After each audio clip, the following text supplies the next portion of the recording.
کہتے ہیں کہ آقا حضور علیہ الصلوۃ والسلام نے ارشاد فرمایا کہ الصیام جنۃ فلا يرفث ولا يجهل وان امرؤ قاتله او شاتمه فليقل اني صائم مرتين۔ نبی علیہ الصلوۃ والسلام نے ارشاد فرمایا روزہ ایک ڈھال ہے، اور روزے دار جس نے روزہ رکھا ہوا ہو نا تو وہ کوئی بیہودہ بات نہ کرے، کوئی فحش گوئی نہ کرے، اور کوئی جہالت بھی نہ کرے، اور اگر وہ خود تو کنٹرول کر رہا ہے، رکا ہوا ہے، کوئی اور شخص اس سے لڑنا چاہتا ہے، قاتلہ او شاتم ہو، یا پھر اس سے گالیاں گلوچ کرتا ہے کوئی دوسرا شخص، تو انسان ہونے کی حیثیت سے چونکہ اسے بھی غصہ آئے گا تو یہ بھی آگے سے جواباً کارروائی کرے گا، تو اس کے متعلق آقا کریم صلی اللہ علیہ وسلم ارشاد فرما رہے ہیں کہ اگر روزے کی حالت میں خود بھی نہ کرے، اگر کوئی اور اس طرح کے معاملات کرے تمہارے ساتھ تمہیں بھڑکائے، تو بجائے اس کے کہ تم اس سے لڑائی جھگڑا کرو، تم گالیاں گلوچ کرو، تو پھر تو وہی گناہ ہوگا، ویسے بھی گناہ ہے، رمضان شریف کے اندر کرو گے تو اور زیادہ گناہ ملے گا۔ تو فرمایا کہ بس تم اسے اتنا کہہ دو کہ انی صائم مرتین، میں روزے دار ہوں، 2 مرتبہ ہی کہے۔ تو میں نے عرض کیا تھا جمعے والے دن بھی کہ صوم جو لفظ ہے اس کا لغوی معنی رک جانا، جیسا کہ حضرت مریم کی قرآن پاک میں قسم موجود ہے، نظر موجود ہے کہ انہوں نے کہا تھا کہ انی نذرت للرحمن صوما، کہ میں نے رحمان کے لیے یعنی اللہ تعالیٰ کے لیے نظر مانی ہے صوم کی۔ صوم کیا یعنی کہ رک جانے کی، کیا نظر مانی ہے کہ فلاں اکلم الیوم انسیا، کہ میں آج کے دن گفتگو اور بات نہیں کروں گی۔ معنی یہ بنتا ہے روزے کا کہ کسی چیز سے رک جانا۔ تو اب اگر ہم کسی سے لڑائی جھگڑا وہ کر رہا ہے، ہم اس سے رک جاتے ہیں، تو اس کا مطلب بھی صوم ہے۔ صوم عربی کا لفظ ہے، اس کا اردو روزہ ہم جسے کہتے ہیں، اس کا لغوی معنی بنتا ہے رک جانا۔ تو اب گالی گلوچ سے رک جانا یہ صوم، گالی گلوچ نہ کرنا، لڑائی جھگڑے سے رک جانا، اگلے والے کر رہے ہیں آپ رک رہے ہیں، اس کا مطلب صوم۔ آقا کریم صلی اللہ علیہ وسلم نے پہلا حکم تو یہ ارشاد فرمایا کہ روزہ ایک ڈھال ہے، بندے کو گناہوں سے بچا لیتا ہے، اور اس کے اندر بے حیائی، فحش گوئی اور جہالت کوئی خود نہ کرے، اگر کوئی کرنا چاہے تو اس سے بھی یہ والا بندہ نہ کرے، اسے ثواب دیا جائے گا۔ اور آگے ارشاد فرمایا کہ والذی نفسی بیدہ لخلوف فم الصائم اطیب عند اللہ من ریح المسک یترک طعامہ وشرابہ وشہوتہ من اجل الصیام لی الصیام لی وانا اجزی بہ والحسنۃ بعشر امثالہا۔ پھر آگے اللہ کے پیارے کریم صلی اللہ تعالی علیہ وسلم نے ارشاد فرمایا کہ اس ذات کی قسم کہ جس کے قبضہ قدرت میں میری جان ہے، یعنی اللہ تعالیٰ کی قسم ہے مجھے، کس چیز پہ؟ نبی علیہ الصلوۃ والسلام نے قسم ارشاد فرمایا مجھے اللہ تعالیٰ کی قسم ہے کہ روزے دار کے منہ سے بھوک کی وجہ سے جو بو آتی ہے، بظاہر ہم اسے بو کہیں گے کہ روزہ جس بندے نے رکھا ہوتا ہے اسے بھوک پیاس کی وجہ سے اس کے منہ سے جب وہ بولتا ہے تو بو محسوس ہوتی ہے۔ نبی علیہ الصلوۃ والسلام نے فرمایا کہ یہ جو بو ہے روزے دار کی، اطیب عند اللہ من ریح المسک، یہ مشک کی خوشبو سے بھی زیادہ پسندیدہ اور پاک ہے اللہ کے ہاں۔ یعنی کہ بظاہر اگرچہ یہ اتنی مطلب یہ ہے کہ اچھی محسوس نہیں ہوتی ہے جو منہ سے بو آنے والی ہوتی ہے، لیکن اللہ کے ہاں اس کا مقام یہ ہے روحانیت کے مرتبے میں کہ ساری خوشبوؤں سے بڑھ کر اللہ کے ہاں یہ خوشبو پسند کی جاتی ہے اور پاک سمجھی جاتی ہے۔ آگے ارشاد فرمایا کہ کس وجہ سے؟ اس وجہ سے کہ بندہ جو ہے اس نے بھوک پیاس کے باوجود اس نے کھانا ترک کیا۔ دن کے وقت بندے کو بھوک لگتی ہے، باوجود اس کے کہ اس کے پاس کھانا ہوتا ہے لیکن وہ کھاتا نہیں ہے کیونکہ اس نے روزہ رکھا ہوتا ہے، باوجود اس کے کہ اسے پیاس لگی ہوتی ہے، پانی بھی موجود ہوتا ہے لیکن وہ پیتا نہیں ہے، اس وجہ سے کہ اس کا روزہ ہوتا ہے۔ یہ اس کا اتنا مقام ہے۔ اس وجہ سے پیارے محبوب علیہ الصلوۃ والسلام نے پھر یہاں پہ حدیث قدسی کو بھی ملا دیا کہ فرمایا الصیام لی، روزہ میرے لیے ہے، وانا اجزی بہ، اور میں ہی اس کی جزا ہوں، میں ہی اس کی جزا دوں گا۔ اور فرمایا ویسے تو ہر نیکی کی جو عوض ہے، بدلہ ہے، وہ ایک نیکی کا 10 گنا، 11 گنا، 10، 50، 100، 200، 700 تک احادیث میں موجود ہے کہ ایک نیکی کا 700 گنا تک ثواب دیا جاتا ہے۔ لیکن روزہ وہ عبادت ہے روزہ وہ عبادت ہے کہ جس کی نیکیاں یا عوض یہ اللہ تعالیٰ یا پیارے حبیب علیہ الصلوۃ والسلام نے بیان نہیں فرمائی ہے، بس اتنا بتایا ہے کہ یہ میرے لیے ہے اور میں ہی اس کی جزا دوں گا۔ یعنی اس کی کتنی نیکیاں ہیں، میں نے اپنے ملائکہ جو نیکیاں لکھنے والے فرشتے ہیں، میں نے ان پر بھی یہ بات بیان نہیں کی ہے کہ اس کی کتنی نیکیاں لکھنی ہے، بروز حشر میں اسے اس کی جزا دوں گا۔ اب آتے ہیں، نبی علیہ الصلوۃ والسلام نے فرمایا کہ تم نے روزے کی حالت میں لڑنا جھگڑنا نہیں ہے، گالی گلوچ نہیں کرنا، تو وہ تو ویسے بھی نہیں کرنا ہے۔ اس میں فرمانے کا مقصد یہ ہے، دیکھیں یہ عبادت ہے، روزہ ایک عبادت ہے۔ ہم جب نماز پڑھ رہے ہوتے ہیں نا تو وہاں پہ ہم اگر کلام کرتے ہیں دنیاوی تو نماز ٹوٹ جاتی ہے، اگر نماز کے دوران ہم کریں۔ اسی طرح ویسے بھی بندہ گناہ تو گناہ ہے ہی، لیکن نماز کے اندر وہ گالی گلوچ کرے گا تو ظاہر سی بات ہے نماز ٹوٹے گی۔ اسی طرح روزہ بھی ایک عبادت ہے، اور عبادت کے درجات میں نبی علیہ السلام نے احسان کا درجہ جو ہے نا وہ بیان فرمایا کہ احسان، عبادت کے اندر تم احسان پیدا کرو۔ احسان کیا ہے؟ تم یہ گمان کرو کہ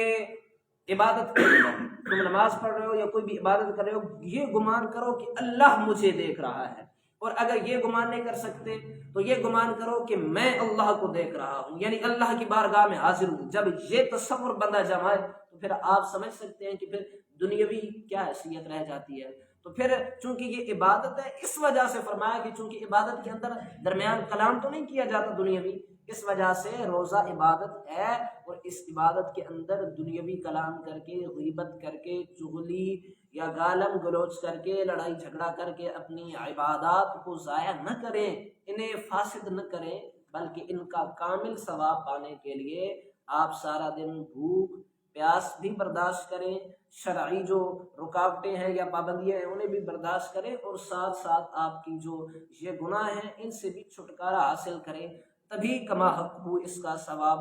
ملے گا اور اس کے حقوق ادا ہوں گے۔ اگلی حدیث ہے، حضرت سہل رضی اللہ تعالی عنہ روایت کرتے ہیں نبی علیہ الصلوۃ والسلام سے کہ آقا کریم صلی اللہ تعالی علیہ وسلم نے ارشاد فرمایا کہ جنت میں ایک دروازہ ہے جسے ریان کہا جاتا ہے، اور اس ریان دروازے سے بروز قیامت، روز حشر، روزہ رکھنے والے وہاں سے جائیں گے، جنت کے اندر ان کا داخلہ ہوگا، اور کوئی بھی روزہ رکھنے کے علاوہ اس دروازے سے داخل نہیں ہو سکے گا۔ خیر، ایک اس مضمون کی ایک اور حدیث بھی ہے، نبی علیہ الصلوۃ والسلام نے ارشاد فرمایا کہ جنت کے اندر مختلف دروازے ہوں گے، یعنی کہ باب الجہاد ہوگا، مجاہدین اس دروازے سے گزریں گے، تو باب الصلاۃ بھی ہوگا، نمازی وہاں سے گزریں گے، حج کرنے والے اپنے دروازے سے، تو اسی طرح جو روزے رکھنے والے ہیں ان کے لیے بھی علیحدہ دروازہ ہوگا اور وہ وہاں سے گزرے گا۔ تو حضرت ابوبکر صدیق رضی اللہ تعالی عنہ نے یہ عرض کی کہ یا رسول اللہ صلی اللہ علیہ وسلم کہ سارے ایک ہی دروازے سے گزر جائیں یا ایک شخص سارے دروازوں سے گزرے، کیا ایسا ممکن نہیں ہے؟ تو آقا کریم صلی اللہ علیہ وسلم نے ارشاد فرمایا کہ ہاں، سارے جو نمازی ہوگا،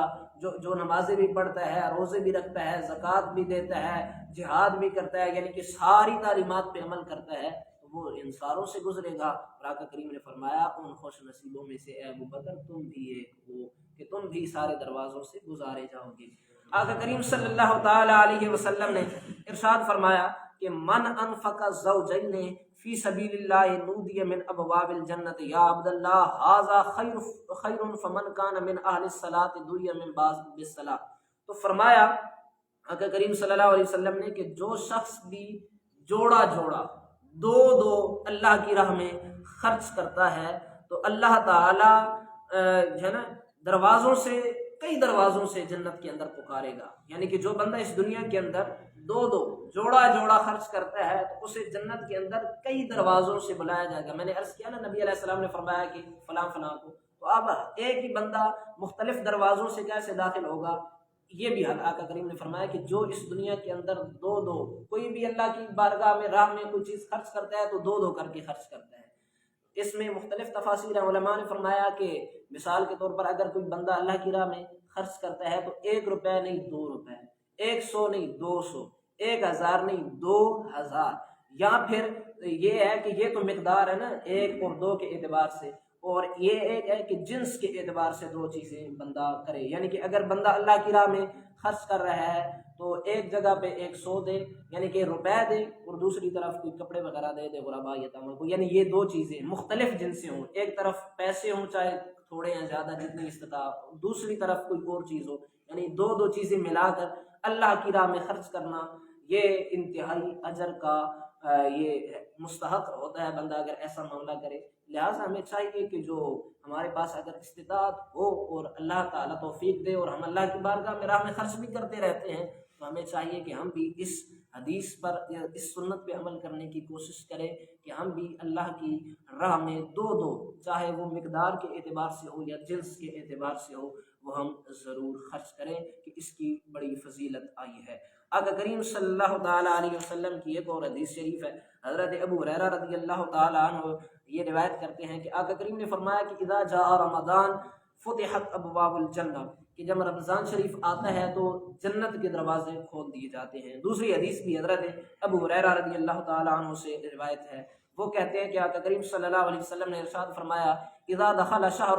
رمضان فتحت ابواب السماء وغلقت ابواب جہنم وسلسلت الشیاطین، بخاری شریف کی حدیث ہے۔ فرما رہے ہیں پہلی حدیث کے اندر فرمایا تھا کہ جب رمضان آتا ہے تو جنت کے دروازے کھول دیے جاتے ہیں، اس حدیث میں آیا کہ آقا کریم نے فرمایا کہ جب رمضان شریف کا مہینہ آتا ہے تو آسمانوں کے دروازے کھول دیے جاتے ہیں، اللہ تعالیٰ کی رحمت کے دروازے کھول دیے جاتے ہیں، جہنم کے دروازے بند کر دیے جاتے ہیں، غلقت ابواب جہنم، جہنم کے دروازے بند کر دیے جاتے ہیں، شیطانوں کو بیڑیاں ڈال دی جاتی ہیں، انہیں قید کر لیا جاتا ہے۔ یعنی کہ یہ اتنا پیارا مہینہ ہمارے درمیان موجود ہے کہ جس میں جہنم کا دروازہ بند ہے، جنت کا بھی کھلا ہے، رحمت الہی کا دروازہ بھی کھلا ہے، چھما چھم رحمت برس رہی ہے۔ اگر ہم اس سے ثواب پانا چاہتے ہیں، حصہ پانا چاہتے ہیں، تو پھر ہمیں اس کی طرف رجوع کرنا ہوگا، توجہ دینی ہوگی۔ وہ کیسے ہوگی؟ وہ یہی ہے کہ ہم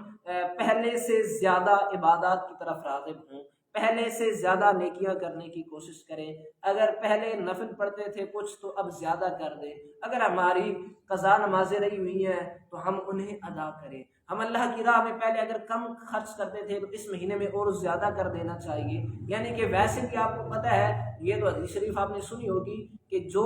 ثواب غیر رمضان میں ایک حصہ ملتا ہے، وہی اگر ہم کام کریں گے تو رمضان کے اندر 70 حصے یعنی 70 گنا ملے گا۔ عام دنوں کے اندر آپ ایک نیکی کماتے ہیں تو آپ وہی نیکی کر کے آپ 70 گنا اس سے زیادہ کما سکتے ہیں۔ تو جتنا ہو سکے نیکیاں، چاہے وہ خرچ کی صورت میں ہوں، مالی اعتبار سے ہوں، مالی عبادت ہو، مالی